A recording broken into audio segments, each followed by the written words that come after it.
எல்லாருக்கும் ஒரு மிகுந்த நற்செய்தி.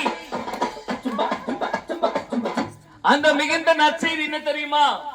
பூமியில் இருக்கிற எல்லாருக்கும் இயேசு நல்ல செய்தியை சொல்ல வந்தேன் அப்படின்னு அவருக்கு பிறக்கும் போதே நற்செய்தி சொல்லுகிறவர் என்று பெயர். அவர் இங்க பிறக்கும் போதே நற்செய்தி சொல்லுகிறவர் என்று அவருக்கு பெயர். எனக்கு அன்பானவர்களே, உங்க காதுல ஒரு நல்ல செய்தி கேட்காதா? என் காதுக்கு ஒரு நல்ல செய்தி வராதா? ஐயோ, என்னுடைய குடும்பத்துல கெட்டதே நடக்குது, ஒரு நல்லது நடக்காதான்னு சொல்லி உங்க வாழ்க்கையில நீங்க ஏங்கி போயிருக்கலாம்.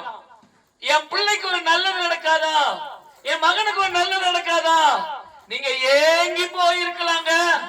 இயேசுங்கிற ஒரு தெய்வம் இருக்கிறார். அந்த தெய்வம் சொல்லுகிறார், ஒரு நல்ல செய்தியை நான் உங்களுக்கு சொல்ல வந்திருக்கேன். அந்த நல்ல செய்தி என்ன தெரியுமா? உங்கள் மேல் நான் பிரியமாய் இருக்கிறேன் என்பதே நல்ல செய்தி. இயேசு இந்த பூமியில மனுஷங்க மேல பிரியம் வைத்து பிறந்தாராம். ஆமா, நம்ம மேல பிரியம் வைக்கிற ஒரே ஒரு தெய்வம் இயேசு. நம்ம மேல ஆசை வைக்கிற ஒரே ஒரு தெய்வம் இயேசு.